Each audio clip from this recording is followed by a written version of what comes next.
Hello friends, ಶುಕ್ರವಾರದಲ್ಲಿ ಏನಾಗುತ್ತೆ ಅಂತ ಹೇಳಿ ಒಂದು ವಿಡಿಯೋ ನೋಡೋಣ. ಅದಕ್ಕೂ ಮುಂಚೆ ವಿಡಿಯೋ ಇಷ್ಟ ಆಯಿತು ಅಂದರೆ ಸಬ್ಸ್ಕ್ರೈಬ್ ಮಾಡ್ಕೊಳ್ಳಿ, ಹಾಗೆ ವಿಡಿಯೋಗೊಂದು ತಪ್ಪದೆ ಲೈಕ್ ಕೊಡಿ ಫ್ರೆಂಡ್ಸ್. ಮೊದಲಿಗೆ ಪಾಪ ವಿವೇಕ್ ಬೇಜಾರು ಮಾಡಿಕೊಂಡು ರೂಮಲ್ಲಿ ಕೂತಿರ್ತಾನೆ. ಅದೇ ಟೈಮಿಗೆ ಅವ್ಳು ಫೋಟೋ ನೋಡ್ತಾ ಇರ್ತಾನೆ.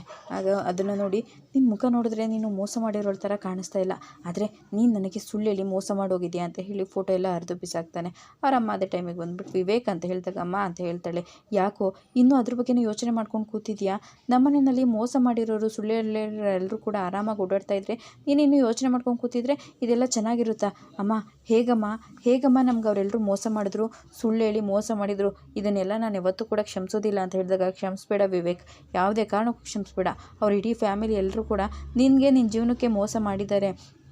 ಮೋಸ ಮಾಡಿ ನಿನ್ನ ಜೊತೆನೇ ಬಂದು ಕನಸಾಗಿರ್ಬೇಕಾಗಿರೋಳು ನನ್ಸಾಗಿ ಓಡೋಗಿದ್ದಾಳೆ, ನನ್ಸಲ್ಲೂ ಬರದೇ ಇರೋಳು ಜೊತೆಗೆ ಬಂದಿದ್ದಾಳೆ, ಇದನ್ನೆಲ್ಲ ಯಾವತ್ತೂ ಕೂಡ ಕ್ಷಮಿಸ್ಬೇಡ ಅಂತ ಹೇಳ್ತಾ ಇರ್ತಾರೆ.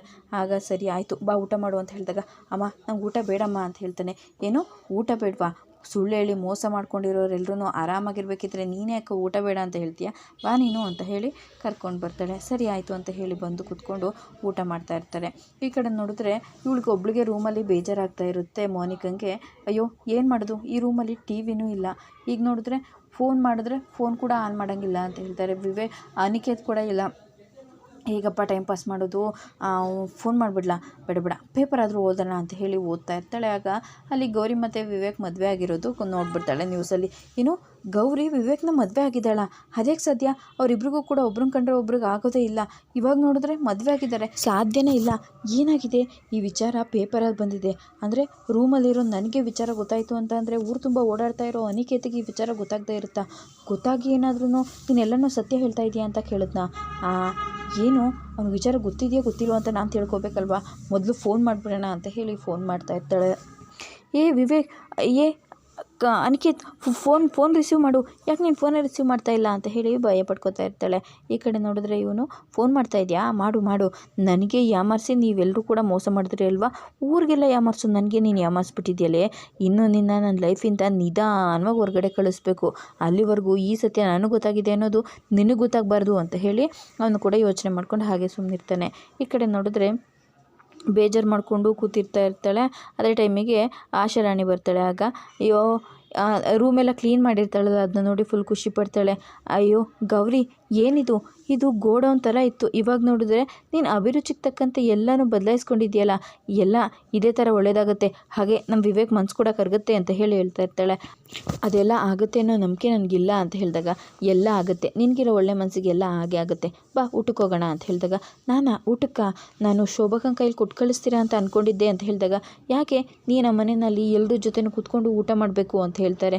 ನಾನು ಎಲ್ಲರ ಜೊತೆನೂ ಕೂತ್ಕೊಂಡ, ಯಾರಿಗೂ ನನ್ನ ಮುಖ ನೋಡಿದ್ರೆ ಆಗೋದಿಲ್ಲ ಅಂಥದ್ರಲ್ಲಿ ನಾನು ಊಟಕ್ಕೆ ಅಂತ ಹೇಳಿದಾಗ, ನೋಡು ಆ ಮನೆಯವರಲ್ಲಿರೋರು ಎಲ್ಲರ ಜೊತೆನೂ ಕೂತ್ಕೊಂಡು ಊಟ ಮಾಡೋ ಹಕ್ಕು ನಿನಗಿದೆ, ನಾನಿದ್ದೀನಲ್ವಾ, ಬಾ ಅಂತ ಹೇಳಿ ಕರಿತಾ ಇರ್ತಾಳೆ. ಸರಿ ಆಯಿತು ಅಂತ ಹೇಳಿ ಅವಳು ಕೂಡ ಬರ್ತಾಳೆ. ಈ ಕಡೆ ಇವರೆಲ್ಲರೂ ಊಟ ಕೂತಿರ್ತಾರೆ. ತಗೋಗಂದ ಊಟ ಮಾಡು ಅಂತ ಹೇಳಿ ಊಟಕ್ಕೆ ವಿವೇಕ್ ಅಮ್ಮನೇ ಬಡಿಸ್ತಾ ಇರ್ತಾಳೆ. ಅದೇ ಟೈಮಿಗೆ ಅಯ್ಯೋ ಅವಳಿಗೆ ಊಟಕ್ಕೆ ಇಲ್ಲಿಗೆ ಬರೋದು ಬೇಕಾಗಿಲ್ಲ ಅಂತ ಹೇಳ್ತಾ ಇರ್ತಾಳೆ. ಅವರನ್ನು ಊಟಕ್ಕೆ ಕರೆಯೋಣ ಅಂತ ಹೇಳಿದಾಗ, ಬೇಡ, ಅವಳಿಗೆ ಶೋಭಕನ ಕೈಯಲ್ಲಿ ಅಲ್ಲೇ ಕೊಟ್ಟು ಕಳಿಸಿ ಅಂತ ಹೇಳ್ತಾನೆ. ಅದೇ ಟೈಮಿಗೆ ಅವಳು ಬರೋದನ್ನ ನೋಡಿ, ಅಯ್ಯೋ ಅವರೇ ಬಂದ್ರಲ್ವಾ ಬಿಡಿ ಅಂತ ಹೇಳ್ತಾ ಇರ್ತಾನೆ ಕವಿ. ಗೌರಿ ಬಾ ಕೂತ್ಕೋ ಅಂತ ಹೇಳಿ ಆಶಾರಾಣಿ ಕೂರಿಸ್ತಾ ಇರ್ತಾರೆ. ಆಗ ಅಲ್ಲಿಂದ ಸರಿತಾ ಹೋಗ್ಬಿಡ್ತಾಳೆ. ಆಶಾ ನೀನು ಬಡಿಸ್ಕೋ ಅಂತ ಹೇಳಿ ಅಲ್ಲಿಂದ ಹೋದ ತಕ್ಷಣವೇ ಅವಳು ಕೂಡ ಬೇಜಾರು ಮಾಡ್ಕೊಂಡು ನಿಂತಿರ್ತಾಳೆ. ಗೌರಿ ಇದೆಲ್ಲ ಸರಿ ಹೋಗುತ್ತೆ, ನೀನು ಬಾ ಅಂತ ಹೇಳ್ತಾಳೆ. ಆಗ ಅವಳಿಗೆ ಚೇರ್ ಹಾಕಿ ಕೂರಿಸ್ತಾರೆ. ವಿವೇಕ್ ಎದ್ದು ನಿಂತ್ಕೊಂಡ್ಬಿಡ್ತಾನೆ. ಇವನು, ವಿವೇಕ್ ಏನಾಯಿತು ಅಂತ ಕೇಳ್ತಾ ಇರಬೇಕಿದ್ರೆ, ಇನ್ನೇನು ಮುಖ ನೋಡೋಕ್ಕೂ ಇಷ್ಟ ಇಲ್ಲದೆ ಇದ್ದವರು ಮೋಸ ಮಾಡ್ಕೊಂಡು ಬಂದು ಎದುರುಗಡೆ ಕೂತ್ಕೊಂಡು ಊಟ ಮಾಡ್ತಾಯಿದ್ರೆ ಯಾರಿಗೆ ತಾನೇ ಊಟ ಇಳಿಯುತ್ತೆ ಅಂತ ಹೇಳ್ತಾನೆ. ನನಗೆ ಊಟ ಬೇಡ, ಕೆಲವ್ರ ಮುಖ ನೋಡಿದ್ರೆ ಹೊಟ್ಟೆ ಹಸ್ತಿದ್ರು ಕೂಡ ತುಂಬ್ದಾಗೆ ಅನಿಸ್ಬಿಡುತ್ತೆ ಅಂತ ಹೇಳಿ ಅಲ್ಲಿಂದ ಹೋಗ್ತಾನೆ. ಹೌದೌದು, ಇವಾಗ ನಮ್ಮ ಭಾವ ಬಿಟ್ಟೋಗಿದ್ದಾನಲ್ವಾ, ಅದನ್ನು ಸೇರಿಸಿ ನೀನೇ ತಿನ್ನು ಅಂತ ಹೇಳ್ತಾ ಇರ್ತಾಳೆ. ಅದು ಸರಿ, ಅವ್ರಿಗೆಲ್ರಿಗೂ ಕೂಡ ನನ್ನ ಮೇಲೆ ಕೋಪ ಇದೆ, ನಾನೇನು ನಿನಗೆ ಮಾಡಿದ್ದೀನಿ ಅಂತ ನನ್ನ ಮೇಲೆ ಇಷ್ಟೊಂದು ಕೋಪ? ಅನ್ನದ ಮೇಲೆ ಯಾವತ್ತೂ ದುರಹಂಕಾರ ತೋರಿಸ್ಬಾರ್ದು ಅಂತ ಹೇಳ್ತಾ ಇರ್ತಾಳೆ. ಆಗ ನೀನು ಈ ನೀತಿ ಬೋಧನೆ ಎಲ್ಲ ನೀನೇ ಇಟ್ಕೊ, ನಮ್ಮ ಹತ್ರ ಹೇಳೋದಕ್ಕೆ ಬರಬೇಡ ಅಂತ ಹೇಳಿ ಅಮೂಲ್ಯ ಕೂಡ ಅಲ್ಲಿಂದ ಎದ್ದೋಗ್ತಾಳೆ. ಈ ಕಡೆ ಕವಿ, ನೋಡಿ ನೀವು ಬೇಜಾರು ಮಾಡ್ಕೋಬೇಡಿ, ನೀವು ಊಟ ಮಾಡಿ ಅಂತ ಹೇಳ್ತಾನೆ. ಆಗ ಅನ್ನದ ಮುಂದೆ ನೀವು ಇನ್ನೂ ಎದ್ದಿಲ್ಲ ಅಂತ ಅಂದರೆ ಅನ್ನದ ಬಗ್ಗೆ ನಿಮ್ಗೆ ಎಷ್ಟು ಗೌರವ ಇದೆ ಅನ್ನೋದು ನನಗೆ ತುಂಬ ಚೆನ್ನಾಗಿ ಅರ್ಥ ಆಗುತ್ತೆ. ಅನ್ನಪೂರ್ಣೇಶ್ವರಿಗೆ ಗೌರವ ಕೊಡಬೇಕು. ಇದು ಶ್ರೀಮಂತಕ್ಕೆ ಮತ್ತು ಬಡತನಕ್ಕಿರೋ ಊಟದ ವ್ಯತ್ಯಾಸ ಅಲ್ಲ, ಅನ್ನಕ್ಕಿರೋ ವ್ಯತ್ಯಾಸ, ಅದನ್ನು ನಾವು ಯಾವತ್ತೂ ಗೌರವಿಸ್ಬೇಕು ಅಂತ ಹೇಳಿ ಗೌರಿ ಕೂಡ ಅನ್ನಕ್ಕೆ ಕೈ ಮುಗಿದು ಅಲ್ಲಿಂದ ಎದ್ದೋಗ್ಬಿಡ್ತಾಳೆ. ಪಾಪ ಬೇಜಾರು ಮಾಡಿಕೊಂಡು ಕೂತಿರ್ತಾಳೆ. ಅದೇ ಟೈಮಿಗೆ ಅಲ್ಲಿಗೆ ಚಂಚಲ ಬರ್ತಾಳೆ. ಓ ತುಂಬ ಚೆನ್ನಾಗಿ ಕ್ಲೀನ್ ಮಾಡ್ಕೊಂಡಿದ್ಯಾ, ಪಾಪ ಹೊಸ್ದಾಗಿ ಮದುವೆ ಆಗಿ ಬಂದಿರೋ ಮನೆ ಸೊಸೆ ನೋಡು ಎಂಥ ಜಾಗದಲ್ಲಿ ಇದೆಯಾ, ನಿನಗೆ ಆದರ ಮಾಡೋರು ಯಾರೂ ಇಲ್ಲ, ಸತ್ಕಾರ ಮಾಡೋರು ಯಾರೂ ಇಲ್ಲ ಅಂತ ಹೇಳಿದಾಗ ಇವಾಗ ಇಷ್ಟೊಂದೆಲ್ಲ ಬೇಜಾರು ಮಾಡ್ಕೊಂಡು ಏನೂ ಪ್ರಯೋಜನ ಇಲ್ಲ, ಇದು ನನ್ನ ಪಾಲಿಗೆ ಬಂದಿರೋದು ಅಂತ ಹೇಳಿ ಹೇಳ್ತಾ ಇರ್ತಾಳೆ. ಹೌದೌದು, ನಿಮ್ಮ ಅಮ್ಮಂಗೆ ಫೋನ್ ಮಾಡಿದ್ದೆ, ಐ ಮೀನ್ ಅವರೇ ನನಗೆ ಮಾಡಿದ್ರು ಅಂತ ಹೇಳಿ ಹೇಳ್ತಾ ಇರ್ತಾಳೆ. ಪಾಪ ನಿಮ್ಮಮ್ಮ ಮೋನಿಕಾ ಬಗ್ಗೆ ತುಂಬ ಯೋಚನೆ ಮಾಡ್ತಾ ಇದ್ದಾರೆ, ಅದ್ರ ಬಗ್ಗೆನೇ ಯೋಚನೆ ಮಾಡಿ ತುಂಬ ಬೇಜಾರಾಗಿದ್ದಾರೆ ಅನಿಸುತ್ತೆ. ಹೌದಾ ಅಮ್ಮ ಹೇಗಿದ್ದಾರೆ, ಏನಂದ್ರು ಅಂತ ಹೇಳಿ ಕೇಳಿದಾಗ ಅದೇ ಮೋನಿಕನ ಬಗ್ಗೆ ಅಂತ ಹೇಳ್ತಾರೆ. ಹೌದಾ ಅಂತ ಹೇಳ್ತಾಳೆ. ನೋಡು ಈಗಾಗಲೇ ಮೋನಿಕಾ ಯಾರನ್ನೋ ನಂಬ್ಕೊಂಡು ಇಲ್ಲಿಂದ ಹೋಗಿದ್ದಾಳೆ, ಆದರೆ ಪಾಪ ಅವನು ಒಳ್ಳೆಯವನ ಕೆಟ್ಟವನ ಅನ್ನೋದವಳು ಕೂಡ ಗೊತ್ತಿಲ್ಲ. ಈಗ ಏನಾದರೂ ಹೆಚ್ಚು ಕಡಿಮೆ ಆದರೆ ನ್ಯೂಸಲ್ಲಿ ಸೋಷಿಯಲ್ ಮೀಡಿಯಾದಲ್ಲೆಲ್ಲ ನೋಡಿದ್ದೀವಲ್ವಾ, ಕೆರೆಯಲ್ಲಿ ಬಾವಿಲಿ ಹಾಗೆ ರೈಲ್ವೆ ಟ್ರ್ಯಾಕ್ ಮೇಲೆ ನೋಡಿ ಹಾಗೆಲ್ಲ ಮಾತಾಡಬೇಡಿ. ನೋಡು ಈಗೆಲ್ಲ ಆಗಿದೆ ಅಂತಂದರೆ ನೀನೋಗಿ ಮೊದಲು ಮೋನಿಕಾ ಮಿಸ್ ಆಗಿದ್ದಾಳೆ ಅಂತ ಹೇಳಿ ಕಂಪ್ಲೇಂಟ್ ಕೊಡಬೇಕು, ಆವಾಗಲೇ ಅಲ್ವಾ ಅವಳು ಎಲ್ಲಿದ್ದಾಳೆ ಅಂತ ಗೊತ್ತಾಗೋದು ಅಂತ ಹೇಳಿದಾಗ ನಾನಾ ಅಂತ ಹೇಳ್ತಾಳೆ. ಹೌದು ನೀನೇ ಕೊಡಬೇಕು, ನಾನೇ ಕೊಡ್ಬೋದಾಗಿತ್ತು, ಆದರೆ ಅವಳೇನು ನನಗೆ ಅಕ್ಕ ತಂಗಿ ಏನೂ ಅಲ್ವಾ, ಅದು ಹೇಗೆ ನಾನು ಕೊಡೋದಕ್ಕಾಗುತ್ತೆ, ನೀನೇ ಹೋಗಿ ಕೊಡಬೇಕು ಅಂತ ಹೇಳಿದಾಗ ಹೌದಲ್ವಾ ನನ್ನ ಅಕ್ಕನ ಬಗ್ಗೆ ಯೋಚನೆ ಮಾಡಬೇಕು ಅಂತ ಹೇಳಿ ಪಾಪ ಅವಳು ಕೂಡ ಅಲ್ಲಿಂದ ಹೋಗ್ತಾಳೆ. ಅವಳು ಹೋಗಿರೋದನ್ನು ಚಂಚಲ ಕನ್ಫರ್ಮ್ ಮಾಡಿಕೊಂಡು ವಿವೇಕ್ ರೂಮಿಗೆ ಬರ್ತಾಳೆ. ಪಾಪ ಹೇಗಿದ್ದ ಅವನ ಪರಿಸ್ಥಿತಿನ ಹೇಗೆ ಮಾಡಿದ್ದೀನಿ ಸರಿತಾ, ನಿನಗಿನ್ನೂ ತುಂಬ ಆಟಗಳಾಡ್ಸೋದಿದೆ ಕಣೆ ಅಂತ ಹೇಳಿ ವಿವೇಕ್ ಅಂತ ಹೇಳಿ ಬರ್ತಾಳೆ.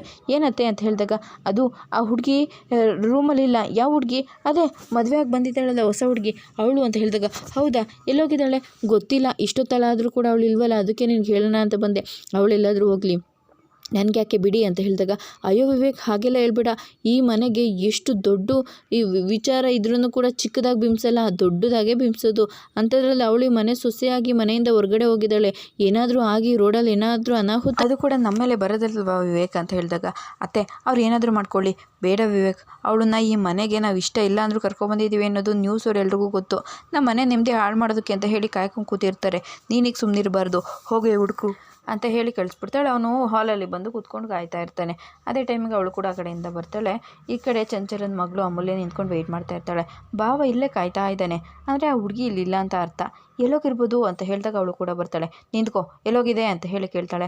ಅದು ಅಂತ ಹೇಳಿದಾಗ ನಿಮ್ಮ ಜೀವನದಲ್ಲೆಲ್ಲ ಬರೀ ಮುಸ್ಕಾಕೊಂಡು ಬೇರೆಯವ್ರಿಗೆ ಯಾಮರ್ಸೋದೇ ಆಯ್ತಲ್ವಾ, ತೆಗಿ ಮುಖನ ಅಂತ ಹೇಳಿ ಕೇಳ್ತಾಳೆ. ಆಗ ಇಲ್ಲ ಅಜ್ಜಿ ಹೇಳಿದ್ದಾರಲ್ವಾ, ನಾಳೆ ಬೆಳಗ್ಗೆ ಏನಿದ್ರು ಮಾತಾಡೋಣ 9 ಗಂಟೆ ಮೇಲೆ, ನಾನು ಇವಾಗ ಹೋಗಬೇಕು, ನೋಡು ಅದೆಲ್ಲ ಆಗೋದಿಲ್ಲ, ನೀನು ಅದು ಎಲ್ಲಿಗೆ ಹೋಗಿದ್ದೆ ಏನು ಅಂತ ವಿಚಾರ ಹೇಳಬೇಕು ಅಂತ ಹೇಳಿ ಕೈ ಹಿಡ್ಕೊಂಡು ಹೇಳ್ಬಿಡ್ತಾನೆ. ಅಷ್ಟೊಳಗಡೆ ಅವಳು ತಲೆ ಸುತ್ತಿ ಬಿದ್ದಿರೋ ಥರ ನಾಟಕ ಮಾಡಿಬಿಡ್ತಾಳೆ. ಆಗ ಅಯ್ಯೋ ಇದೇನಾಯ್ತು ಇವಳಿಗೆ, ಸುಮ್ಮನೆ ಕೈ ಹಿಡ್ಕೊಂಡು ಹೇಳಿದ ತಕ್ಷಣ ಬಿದ್ದೆ ಹೋದ್ಲಲ್ಲಪ್ಪ ಅಂತ ಹೇಳಿದಾಗ ಎಲ್ಲರೂ ನೆಮ್ಮದಿಯಾಗಿ ಮಲಗಿದ್ದಾರೆ, ಇವನ್ನೆಲ್ಲ ಎಬ್ಬಿಸ್ಬೇಕಲ್ಲ ಅಂತ ಹೇಳಿ ಅಮೂಲ್ಯ ಪ್ಲ್ಯಾನ್ ಮಾಡಿಬಿಟ್ಟು ಎಲ್ಲರೂ ಕೂಗಿ ಎಬ್ಬಿಸ್ಬಿಡ್ತಾಳೆ. ಅಷ್ಟೊಳಗಡೆ ಎಲ್ಲರೂ ಬಂದುಬಿಡ್ತಾರೆ. ಎಲ್ಲರೂ ಬಂದಿರೋದನ್ನ ನೋಡಿ ಎಲ್ರಿಗೂ ಕೂಡ ಗಾಬರಿ ಆಗಿರುತ್ತೆ. ಆಗ ಅವ್ರ ಅಜ್ಜಿ ಯಾಕೆ ಹೀಗಾಯಿತು ಅಂತ ಹೇಳಿದಾಗ ಭಾವ ಕೈ ಇಟ್ಕೊಂಡು ಅಷ್ಟೇ, ಅದಕ್ಕೆ ನಾಟಕ ಆಡ್ಕೊಂಡು ಬಿದ್ದಿದ್ದಾಳೆ ಅಂತ ಹೇಳಿ ಹೇಳ್ತಾ ಇರ್ತಾನೆ. ಹೌದು ಪಾಪ ನಿನ್ನೆ ರಾತ್ರಿಯಿಂದ ಏನೂ ತಿಂದಿಲ್ಲ, ಒಂದು ತೊಟ್ಟು ನೀರು ಕೂಡ ಕುಡ್ತಿಲ್ಲ ಅಂದರೆ ಇನ್ನೇನಾಗುತ್ತೆ ಅಂತ ಹೇಳಿ ಹೇಳಿದಾಗ ಏನು ಊಟ ಮಾಡಿಲ್ವಾ ಅಂತ ಹೇಳಿದಾಗ ಇಲ್ಲ ಅವ್ರು ಬಂದಾಗ ಎಲ್ಲರೂ ಒಬ್ಬೊಬ್ಬರೇ ಎದ್ದೋದ್ರು, ಅದಕ್ಕೆ ಪಾಪ ಅವರು ಊಟ ಮಾಡದೆ ಹಾಗೆ ಹೋಗಿದ್ದಾರೆ ಅಂತ ಹೇಳಿದಾಗ ಆಶಾರಾಣಿ ಊಟ ತೊಗೊಂಡು ಬಾ ಹೋಗು ಅಂತ ಹೇಳಿ ಹೇಳ್ತಾರೆ, ತಂದು ಕೊಡ್ತಾರೆ. ಆಗ ಅಜ್ಜಿ ತಿನ್ನಮ್ಮ ಅಂತ ಹೇಳಿದಾಗ ಇಲ್ಲ ಅವರು ಊಟ ಮಾಡಿಲ್ಲ, ಅವರು ಮಾಡಲಿ ಅಂತ ಹೇಳಿ ಹೇಳ್ತಾರೆ. ಈ ನಾಟಕ ಎಲ್ಲ ನನಗಾಗಲ್ಲ ಅಂತ ಹೇಳ್ಬಿಡ್ತಾನೆ. ಇಲ್ಲ ಅಜ್ಜಿ ಅದೇನೇ ಆಗಿರಲಿ, ಅವರು ನಾನು ಬಂದು ಊಟ ಕೂತ್ಕೊಂಡಾಗ ಊಟ ಮಾಡದೆ ಎದ್ದೋಗಿದ್ದಾರೆ, ಅವರು ಮೊದಲು ತಿನ್ನಲಿ, ಆಮೇಲೆ ಬೇಕಿದ್ರೆ ನಾನು ತಿಂತೀನಿ ಅಂತ ಹೇಳಿ ಹೇಳ್ತಾ ಇರ್ತಾನೆ. ಆಗ ಏಯ್ ತಗೊಳ್ಳೋ ನೀನು ಊಟ ಮಾಡು ಅಂತ ಹೇಳಿದಾಗ ಈ ನಾಟಕಗಳೆಲ್ಲ ನನಗಾಗೋದಿಲ್ಲ, ಅವಳು ಬೇಕಿದ್ರೆ ಅವಳು ತಿನ್ನಲಿ ಅಂತ ಹೇಳಿ ಹೇಳ್ಬಿಡ್ತಾನೆ. ಆಗ ಅಜ್ಜಿ ಕೂಡ ಬೇಜಾರು ಮಾಡಿಕೊಂಡು ನೋಡು ಇವಾಗ ನಾನು ಹೇಳ್ತಾ ಇದ್ದೀನಿ ನೀನು ತಿನ್ನಬೇಕು ಅಂತ ಹೇಳಿ ಹೇಳ್ತಾರೆ. ಬೆಳಗಾಗಿರುತ್ತೆ, ಗೌರಿ ಬಂದು ಚೆನ್ನಾಗಿ ನವಿಲಿಂದು ರಂಗೋಲಿ ಬಿಡಿಸಿರ್ತಾಳೆ. ಅಜ್ಜಿ ಬಂದು ವಾವ್ ಈ ರಂಗೋಲಿ ತುಂಬ ಚೆನ್ನಾಗಿದೆ, ಸರಿತೆ ಬಿಡಿಸಿದ್ಲ ಅಂತ ಹೇಳಿದಾಗ ಇಲ್ಲಮ್ಮ ಈ ಮನೆ ಹೊಸ ಸೊಸೆ ಅವರು ಬಿಡಿಸಿದ್ದು ಅಂತ ಹೇಳಿದಾಗ ತುಂಬ ಚೆನ್ನಾಗಿದೆ ಅಂತ ಹೇಳಿ ಒಳಗಡೆ ಹೋಗ್ತಾನೆ.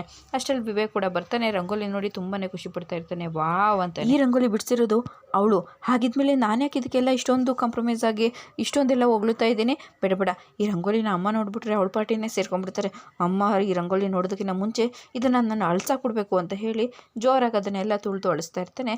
ಇದನ್ನು ನೋಡಿ ಗೌರಿ ಕೋಪ ಮಾಡ್ಕೋತಾ ಇರ್ತಾಳೆ.